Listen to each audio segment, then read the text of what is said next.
And good afternoon. It's Tuesday here in New York, in Cedarhurst, New York, at the offices of the Five Towns Jewish Times. I'm Larry Gordon, the publisher and editor of the newspaper, as you know. Two very special guests with us in our afternoon, in our offices this afternoon, as we told you countless times before.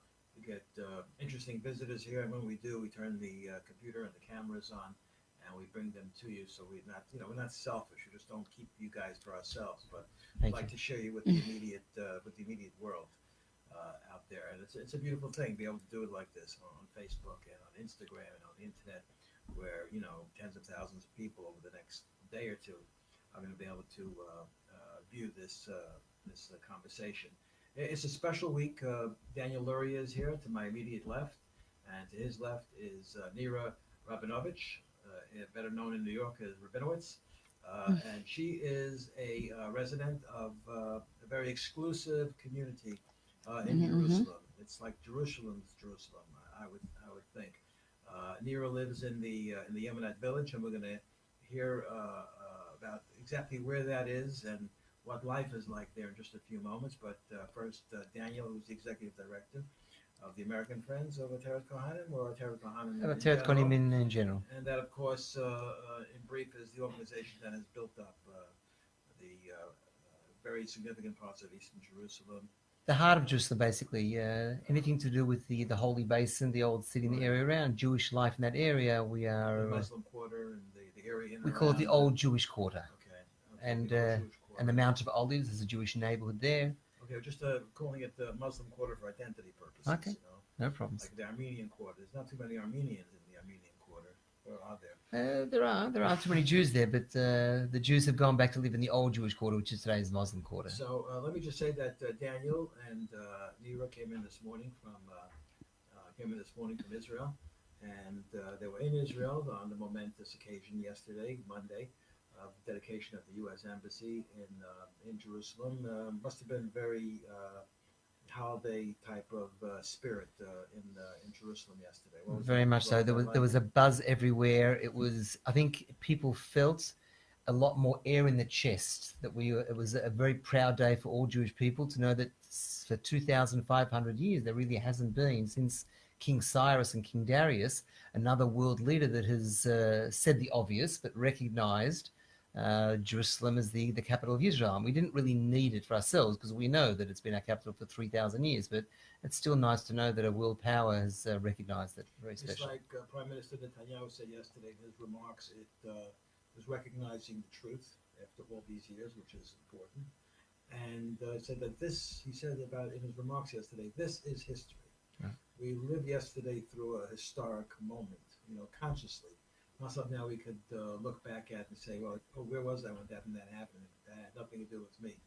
We lived yesterday through a historic moment, through a historic day. If I can just add something about the history, because I think when a person recognizes history and understands the history of the Jewish people to Jerusalem, then that unfolds to a historic occasion. That's what happened yesterday. He's basically recognized this 3,800-year-old connection since Abraham and 3,000 since David, thus making it basically a historical day. Very special. We're living through unusual times. I think everybody will acknowledge that, and it doesn't pay to try to pick it apart or to try to understand it, but it's very unusual and really extraordinary in many ways. So let's just, by way of introduction, let's say that you guys are here in New York because Wednesday night, tomorrow night, is the dinner of the American Friends of Ateret Cohanim, and Nira is going to be speaking at the dinner about a very unique community that you live in. You told me before we went live on the air that you are living there 12 years? Yes, 12 years. Is that when the community was established? It was established a year and a half before. We joined the community a year and a half after it began, and we're there. Where did you live prior to that? Where did you live prior to moving into the Yemenite Village? We were married only for a year before we moved, so we lived in Kiryat Yovel, a neighborhood in West Jerusalem. Right, so explain to our viewers, our listeners, what the Yemenite Village is and what the challenges are and what motivated you to want to make that specifically your home, if you can. So the Yemenite Village is a Jewish neighborhood that began at 1882, when the Yemenite Jews came to Eretz Israel, straight to Jerusalem, wanted to live in the old city. There wasn't enough room for them, so they went outside the walls, but they wanted to stay in Jerusalem. So they lived in caves for a few months in the winter, but they didn't want to leave Jerusalem, coming all the way from Yemen. A Chabadnik rabbi called the Rav Ze'ev Dov Frumkin. He came and saw the conditions they live in. He raised money from communities in the States and bought land with money that are still acknowledged legally as Jewish land until today. And they started building houses. They had 2 synagogues there, mikveh, whole Jewish life. They were working there. They had their farms, their chickens. Some of them were working with silver, like many Yemenites do. They had a sofer stam. Beautiful community life. There were over 100 families living there, and it all ended at the Praot, at the riots. 1938-39 was when the British actually took out the last 35 families remaining there of the original 144, with the promise that the Jews would be able to return. They were refugees. They called them refugees, can return to their homes. It was a British promise and understanding that before it was an Arab Silwan neighborhood, that it was a Yemenite neighborhood, a thriving neighborhood. It was decimated by these riots. In 2000, unfortunately, when the Yemenites wanted to come home, there was nothing to come home to. The houses were destroyed, the lands were taken over by the riots, the synagogues were desecrated, the Sifrei Torah, they managed to run away with 2 Sifrei Torah, all the rest were banned, and they just left the place to the Arabs, not protected. So tell us briefly, when you made the decision to move to the Okay. Yemenite Village, what was that like? Okay, so when we got married, the aim of us together, me and my husband, was to live in East Jerusalem in one of the neighborhoods that Ateret Cohanim belongs. We didn't know exactly where, but for a whole year since we got married, before even when we just got engaged, we would call Ateret Cohanim office every week and ask them, we want to come and live. And they told us, look, we have a waiting list, not enough houses for all of you, you'll have to wait.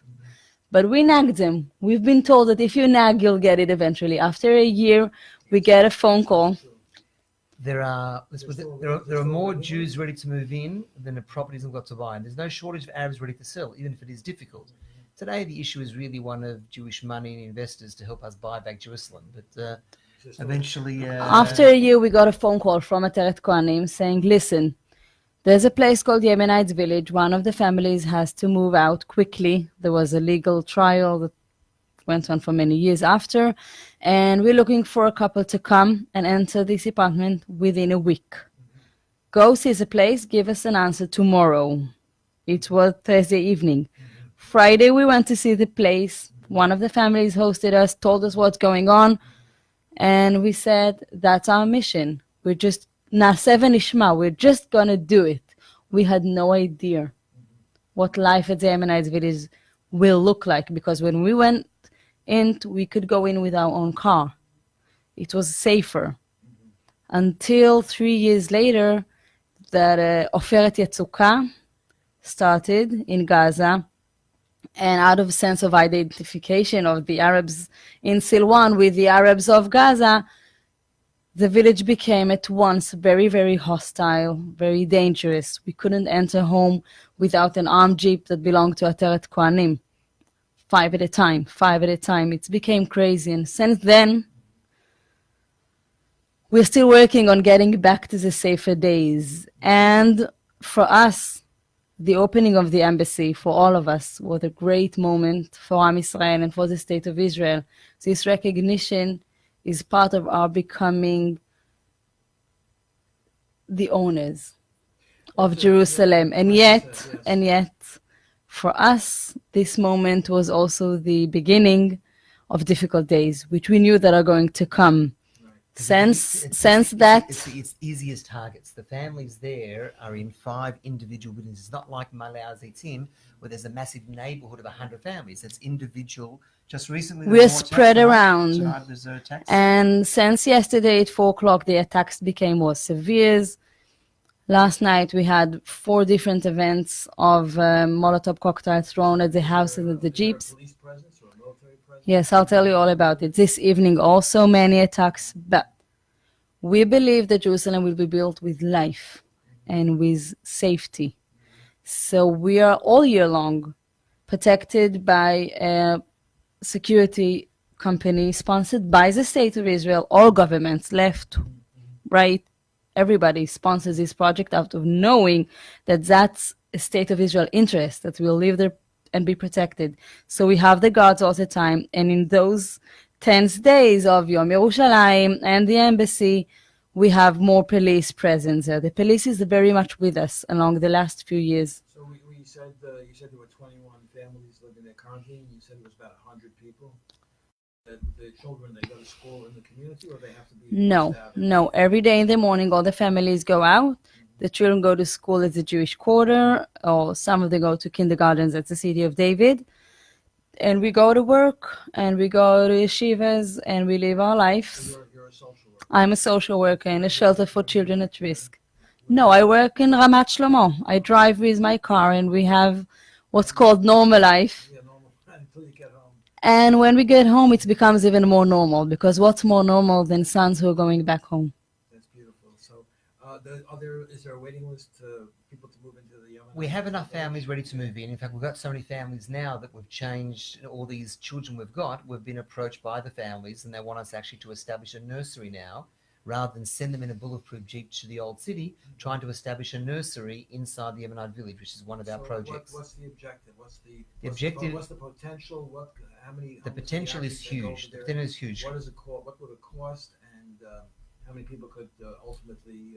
Well, in the immediate future, first of all, there are at least 29 buildings. Without going into too many details, because we have to be very careful because of the edict. An Arab is killed if he sells. An Arab edict. We have to be careful how we talk about acquisitions.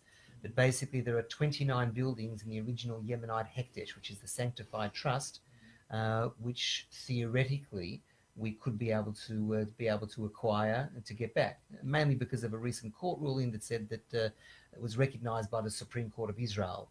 But every deal is difficult. Sometimes Arabs have to move overseas, court cases, middlemen. It is fraught with danger, but Hashem opens up the door and Arabs are willing to sell. We just need the Jewish world to help us, first of all, buy back, and it's in their name, it's a real ideological investment, and also fund various playgrounds, play centers, nurseries, security projects. It takes the Jewish people working together to do what's necessary. I mean, Mira is at the forefront, but we need people backing us up, behind. Mira is here actually as a representative of all the women. Ateret Cohanim is honoring all women at the forefront in the old city, the Mount of Olives, the Yemenite Village, Kidmat Zion, for being women of valor, holding Jerusalem together. Absolutely. So you're going to tomorrow night's the dinner, and Nira's going to speak. She'll speak. There's a video being shown about the women. There's other honorees also. I don't know if you thought about what you want to speak about yet tomorrow night, but what message are you going to deliver on behalf of the residents of the Yemenite Village? The first message is that as women in our generation, in all generations, women had a main role in the Geula. Right. We feel it every day because it's on our shoulders to raise children in such a complicated place. The husbands go out in the morning, come out in the evening, and we're there with the kids. And it's our responsibility to keep them safe and to keep them mentally healthy. And as women in the generation of Geula, to carry all that with smiling faces and with true knowing that it's actually the vision is becoming true every single day. So that's my message to all the Jewish women around us here in New York and everywhere in the world. We're all partners as women in the generation of Geula. And the other message for all Jews and also for women is that everything is accurate. And what I'm trying to say is that Hashem chose us and put us in these places. That's a strength that we have. It's not by accident, and it's not a coincidence that we are there. And it's also not a coincidence that people live in New York, Jewish people. If Hashem would have wanted, they would have all been in Israel now, yesterday. But it's not happening because we still need this partnership of strong people abroad that can be really partners. I mean, in the deep sense of Jewish partnership in building Jerusalem. So my message is to say, okay, you're there, you're such a hero or whatever. We don't feel like heroes. We feel like we are chosen for a big mission as part of something very, very big that's going on. But for us knowing that we have partners and that each one takes responsibility where he can, where she can, to help Jerusalem. My responsibility is to live there with my kids. I can't buy houses. I can live in them. Right. We need the other side of partnership. Well, that's a great message, and we're going to be hopefully some of our viewers or listeners in our reach will be able to join with you. How could people out there contact you, Daniel, while you're here? First of all, my email Email is address, DL as in Daniel Luria, Right. dljerusalem@gmail.com. If someone wants to come to the dinner, even the last 24 hours, you can call the office at 212-216-9270, or of course via the email, or even go to the internet site, which is jerusalemchai.org. Well, this has been a great week for Jews the world over, Very much for so. the people of Israel, for people specifically in Jerusalem, and even more specifically the people in the Yemenite Village. It's been an extraordinary week. We're living through great times, and we're very pleased to have the opportunity to help spread the word and to join with you and partner with you. And we look forward to more. You want to say one more thing here? Go ahead. Yeah. You were talking about special weeks, special days. Right. I want to just tell you about I'm just here from the morning, Yeah. and I want to tell you about my feelings. I went into this office. This is your first time in New York? Yes. Yeah. But it's also the first time that I see an office in the middle of New York, and I enter in and I see the parachutes at the Kotel, and I see Rav Goren, and I see the Ramatkal, Right. and I see Rabbi Milubavitch Right. just behind you, Right. and I'm saying, this is so true, so real.